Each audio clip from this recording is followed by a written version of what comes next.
이스라엘은 12지파로 구성되어 있습니다. 이스라엘은 12지파로만 구성되어 있는 것이 아니고 이스라엘 백성들은 12 숫자를 굉장히 좋아합니다. 또 예수님의 제자들도 12제자입니다. 이스라엘은 12지파로 구성되어 있고 예수님의 제자는 12제자였습니다. 그런데 이스라엘의 12지파는 그 이름은 야곱의 아들들의 이름을 따서 12지파의 이름을 정했습니다. 예외가 있기는 합니다. 두 가지 예외가 있는데 첫 번째 예외는 야곱의 11번째 아들이 있습니다. 우리 청년들 야곱의 11번째 아들이 누구지? 아니 야곱의 11번째 아들이 누구냐고. 그래 미안하다. 야곱의 11번째 아들은 요셉입니다. 이제 이 요셉은 요셉 지파라고 하지 아니하고 아니 요셉의 두 아들이 이스라엘 12지파에 포함됩니다. 그 요셉의 두 아들이 누군지 알면 큰일 나겠지. 너가. 요셉의 두 아들이 누굽니까? 므낫세와 에브라임입니다. 어른들 이야기 잘 들어봐라. 뭐라고 이야기하는지. 다 대답을 안 하나? 그 설교를 들으니까 대답을 하는 거예요. 너는 주일 밤에 와서 설교를 안 들으니까 모르고. 요셉의 두 아들은 므낫세와 에브라임인데 므낫세와 에브라임이 두 지파 속에 포함이 12지파 속에. 그러면 지파는 모두 몇 지파가 됩니까? 13지파가 되는 거예요. 12지파가 돼야 되네. 야곱의 아들은 12인데. 야곱의 셋째 아들이 이름이 누구지요? 청년들 말고. 야곱의 셋째 아들 레이입니다. 레이. 유다는 넷째 아들이고. 레이입니다. 그러니까 하나님은 하나님의 성전을 잘 섬겨야 되는 전문 하나님을 섬기는 자들이 있어야 되니까 하나님은 야곱의 12아들 가운데 셋째 아들 레이를 하나님의 성전의 봉사자로만 쓰려고 레이 자손을 뽑습니다. 우리 이스라엘은 모두 몇 지파가 되죠? 12지파가 되는 겁니다. 그러니까 이스라엘은 12지파로 구성되어서 하나님의 놀라운 역사를 이루어가는데 요셉의 두 아들 므낫세 지파와 에브라임 지파를 요셉 자손 그렇게 성경에는 표현도 하고 있습니다. 왜? 요셉의 두 아들이니까. 왜 요셉의 두 아들이 12지파에 포함되었는지는 앞에 다 설명했기 때문에 다시 거론하지 아니하고 제일 먼저 땅을 정복하고 난 이후에 가나안 땅을 정복하고 난 이후에 제일 먼저 땅을 분배받은 지파가 유다 지파입니다. 유다 지파가 땅을 분배받고 나서 그 다음에 에브라임 지파가 땅을 분배받습니다. 요셉 자손이죠. 그 다음에 므낫세 반지파가 땅을 분배받습니다. 그러니까 요셉 자손 두, 에브라임 지파, 므낫세 지파는 땅을 다 분배를 받습니다. 큰 축복이지요. 유다 지파가 땅을 분배받고 난 이후에 요셉 자손 두 지파, 에브라임 지파와 므낫세 지파가 땅을 분배받고 나서 땅을 분배하는 총책임자 여호수아를 찾아갑니다. 여호수아를 찾아가서 두 지파가 요셉 자손이 이렇게 고백합니다. 여호와께서 지금까지 복을 주심으로 우리가 큰 민족이 되었습니다. 할렐루야. 누가 지금까지 복을 주심으로? 여호와께서 지금까지 복을 주심으로 큰 민족이 되었다고. 오늘 찬양했던 것처럼 그것이 누구의 은혜라? 하나님의 은혜. 놀라우신 하나님의 은혜를 받아가지고 야소야 요셉 자손이 말이죠. 여호와께서 복을 주심으로 큰 민족이 되었으니까 얼마나 하나님의 은혜가 감사해요.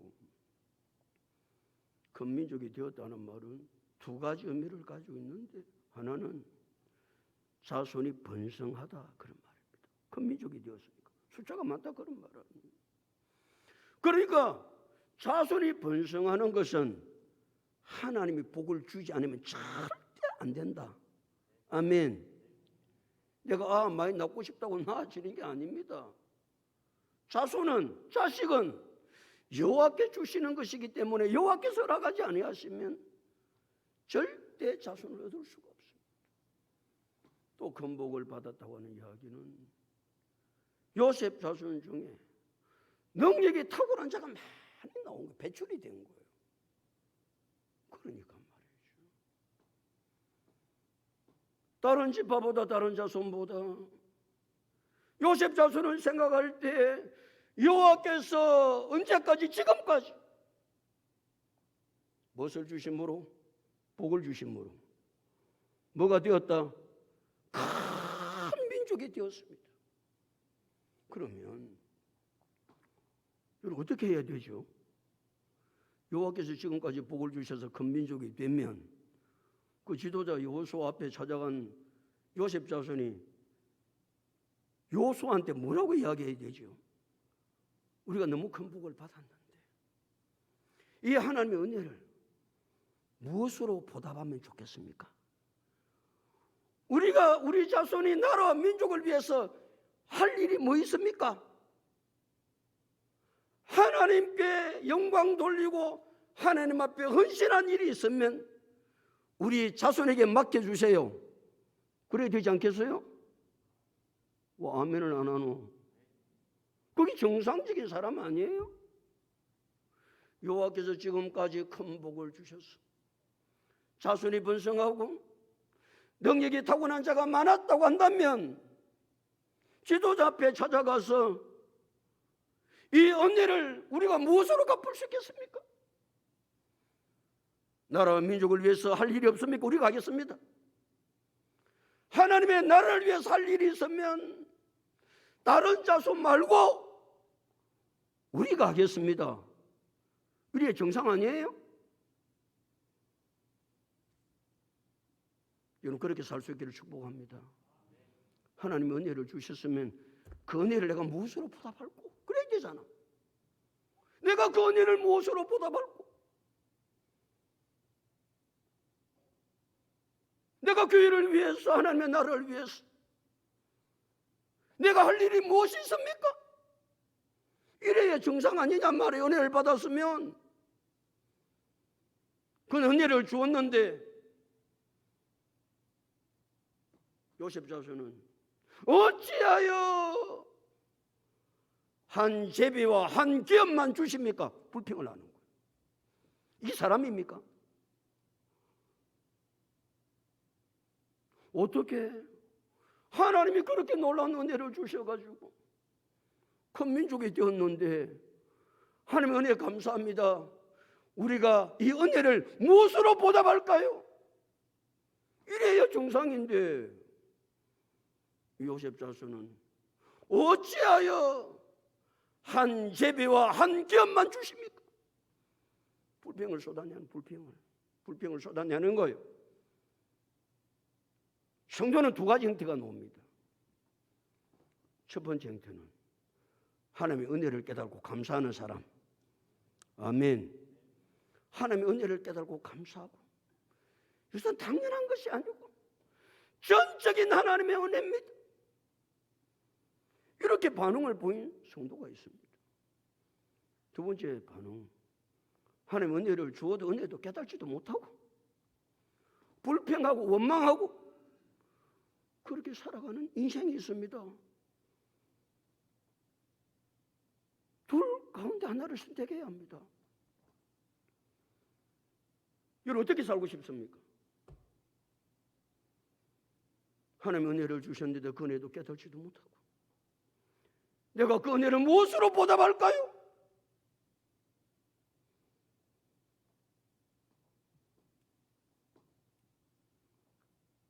감사를 한다, 불평을 한다, 그게 문제가 아니고 감사를 하면 먼저 내 영혼이 삽니다. 아멘. 내가 삽니다. 내가 살아야 될 거 아니에요. 감사를 하면 다른 사람을 살릴 수 있습니다. 내가 감사를 하면. 그럼 반대로 불평을 하면 먼저 일단 뭐가 죽습니까? 내 영혼이 죽습니다. 불평불만하는 사람 먼저 자기 영혼이 죽는다는 사실을 하셔야 됩니다. 또 불평불만을 하면 자기 영혼만 죽는 것이 아니고 옆에 사람 다 죽입니다. 옆에 사람 왜 자꾸 불평불만을 이야기하니까 옆에 사람 시들시들 병걸어가지고 그 인생 만나는 인생마다 다 죽이는 거예요. 여러분 신앙생활하면서 많이 느끼는 거 아니에요?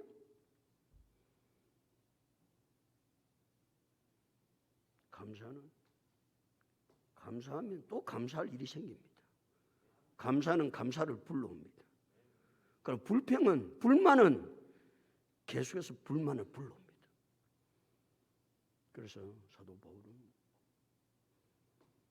데살로니가전서 5장 18절에서 아예 명령합니다. 어떻게 감사하라고? 범사에 감사하라. 범사에 감사하라. 이것이 그리스도 예수 안에서 너희를 행하신 하나님의 뜻이다 그랬어요. 둘 가운데 하나 선택해서 살아야 됩니다. 그냥 대충 사는 게 아닙니다. 중간 없습니다. 중간 회색지대는 없습니다. 백이든지 흑이든지 감사든지 불평이든지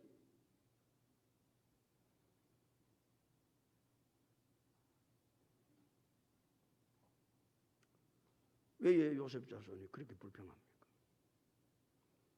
불평하는 이유는 단 한 가지, 욕심 때문에. 뭐 때문에 불평한다? 욕심 때문에. 욕심이 무서운 죄입니다. 그래서 야고보서 1장 15절은 욕심이 잉태한 적 죄를 낳고 죄가 장성한 적 사망을 낳느니라. 욕심 버려야 합니다. 욕심 버려야 됩니다. 사도 바울은 이 욕심을 버리는 비결이 빌립보서 4장 11절 12절에 바울이 뭐라고 고백하는지 아십니까? 나는 자족하는 비결을 배웠다. 많은 비결을 배웠다. 자족하는 비결. 자족이 무엇입니까? 스스로 만족하는 것. 스스로 만족. 내가 이렇게 사는 것이 하나님 주신 은혜니까 만족합니다. 이래 해야 불평이 안 나옵니다. 불평은 언제나 뭐하기 때문에 노는 비교하기 때문에 어떤 사람이 이렇게 사는데 나는 왜 이렇게 살아야 되는지 모르겠다고. 너는 어째 다른 사람하고 그러냐고.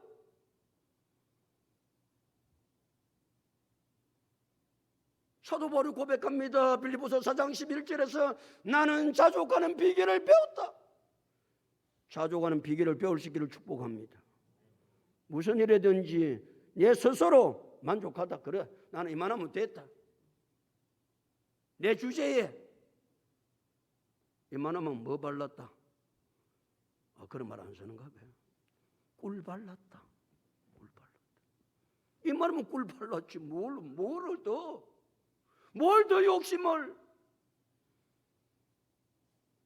4장 12절은 풍부와 궁핍에 처하는 일체의 비결을 내가 배웠다.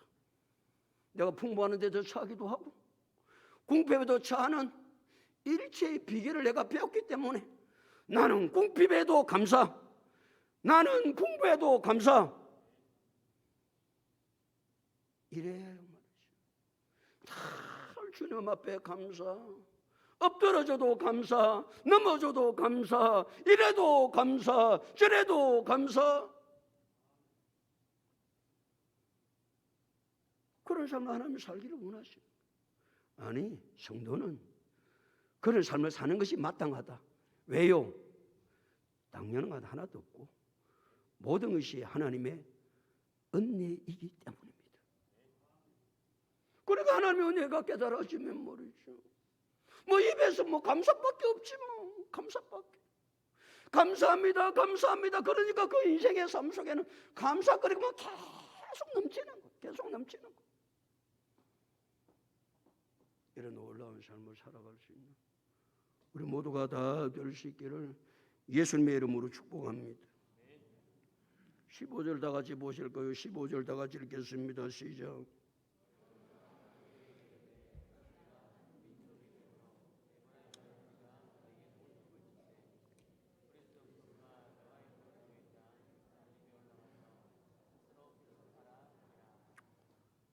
이제 지도사 여호수아를 찾아와가지고 요셉 자손들이 말이죠. 한 집이 한 분기만 주었다고 불평하면 여러분 지도자면 그때로 와서 그러면 뭐라 하겠어요? 야, 여호와께서 지금까지 복을 주심으로 큰 민족이 되었다며. 감사해야지 이 사람아. 어떻게 그렇게 불평할 수 있냐? 막 뭐라 그래가지고 말이야. 뒤통수를 때려가지고 보낼 것 같은데 참 지도사 여호수아는 탁월해요. 그런 성경에 나온 지도자들이 참 생각해 보면 참 이 지도자들이 훌륭하다. 그 뭐라고를 만도 하잖아요. 어디 있어 감히 하나님의 은혜도 깨달지 못하고. 그런데 여호수아는 한마디도 책망하지도 않습니다. 그렇게 땅을 많이 가지고 싶으냐? 땅을 어찌 그렇게 욕심을 많이 부리냐? 그렇지도 않습니다. 땅 많이 가지고 싶지. 땅 많이 가지고 싶으면 저 산악지역이 많이 안 있나? 산림, 산지, 그 산지들이 있으니까 스스로 너희들이 큰 복을 큰 민족이라고 그러니까 인간 수도 많고 능력이 탁월한 자도 많으니까 스스로 뭐 해라? 개척해라. 스스로 개척해가지고 그 산지는 아무도 안 가려고 하니까 너희들이 개척해가지고 가지고 싶은 만큼 다 가져라. 그러는 거요. 믿음의 사람 갈렙을 생각해 보십시오. 믿음의 사람 갈렙이 믿음을 가지고 여호수아한테 찾아와 가지고 여호수아 14장 12절에서 이 산지를 지금 내게 주소서 그럽니다. 이 산지, 아무도 안 가려는 산지를 믿음의 사람 갈렙은 이 산지를 지금 내게 주소서. 아마 여호수아는 자기 친구였던 갈렙을 생각했는지도 모릅니다. 갈렙은 스스로 아무도 가지도 않으려고 하는 이 산지를 지금 내게 달라고 자기한테 와서 요청을 했는데, 그러니까 여호수아는 요셉 자손에게 여호와께서 지금까지 복을 주심으로 큰 민족이 되었다고 그러니까 너희가 땅을 많이 차지하고 싶으면 어떻게 해라? 스스로 개척해라 그러는 거예요. 그러면 요셉 자손이 뭐라고 반응을 보여야 되죠? 반응 보이기 싫나? 아멘, 할렐루야, 이래 반응을 보여야 되잖아. 아니 아무 산지 저 넓은 산지 너희가 스스로 개척해서 너 땅 만들어라. 그래 많이 가지고 싶으면 그래 하면 된다. 그러면 요셉 자손의 반응은 할렐루야 아멘 그래야 되는데 그 인생들 반응을 볼까요? 16절 다 같이 읽겠습니다. 16절 다 같이 시작.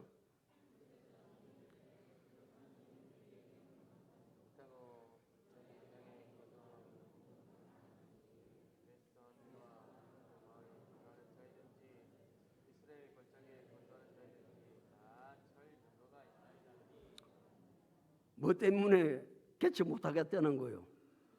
철병거를 다 가지고 있다는 거예요.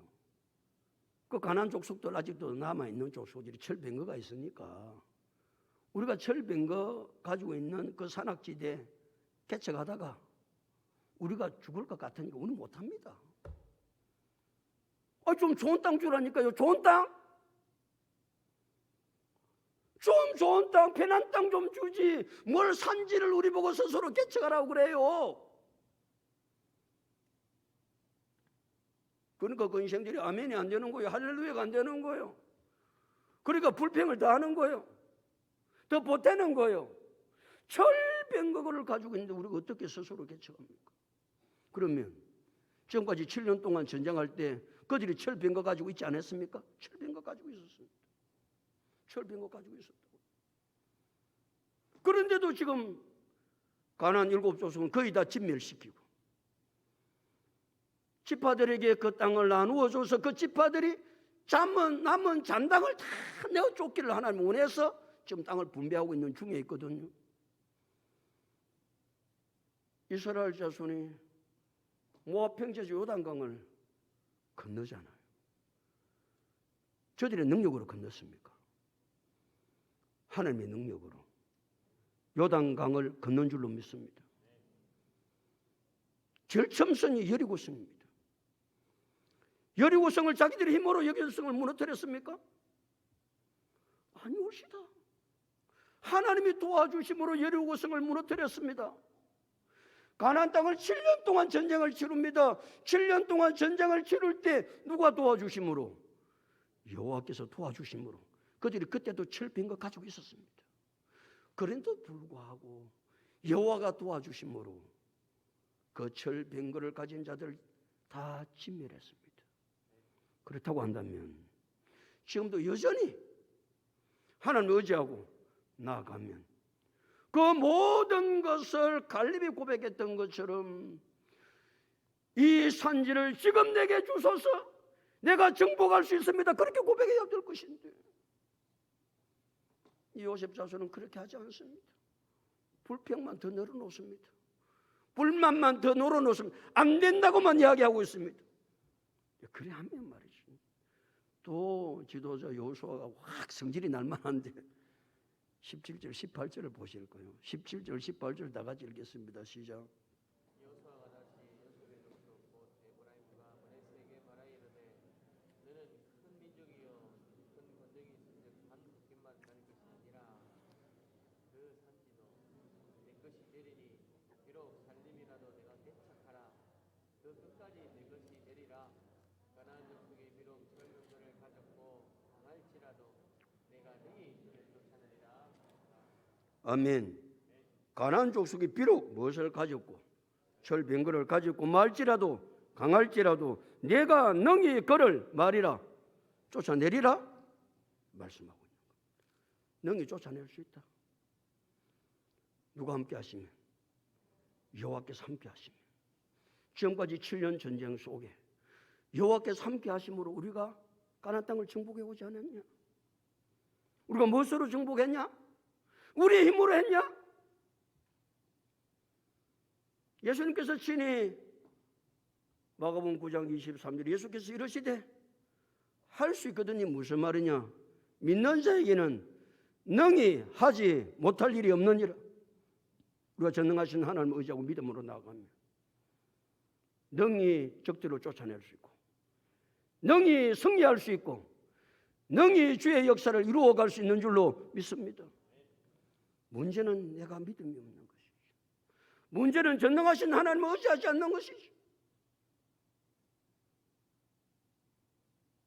지도자 여호수아는 요셉 자손이 불평하고 또 불평을 더해서 말하고 근데 끝까지 하나님께서 어떻게 이 요셉 자손을 이끌어가기를 원하시는가? 거기에 초점을 맞춰서 말하는 것입니다. 자기 생각을 말하는 것이 아닙니다. 보통 사람 같으면 책망하고 뭐라고 그러고 그럴 것인데 여호수아는 그리 하지 아니하고 17장 마지막에 그들이 강할지라도 내가 능히 쫓아낼 수 있다. 믿음 가지고 하자. 내일도 우리는 세상에 나가서 삽니다. 우리 인간의 힘으로 할 수 있는 게 아무것도 없습니다. 뭘 하겠어요? 철병을 이길 수 있습니까? 강한 대적을 이길 수 있습니까?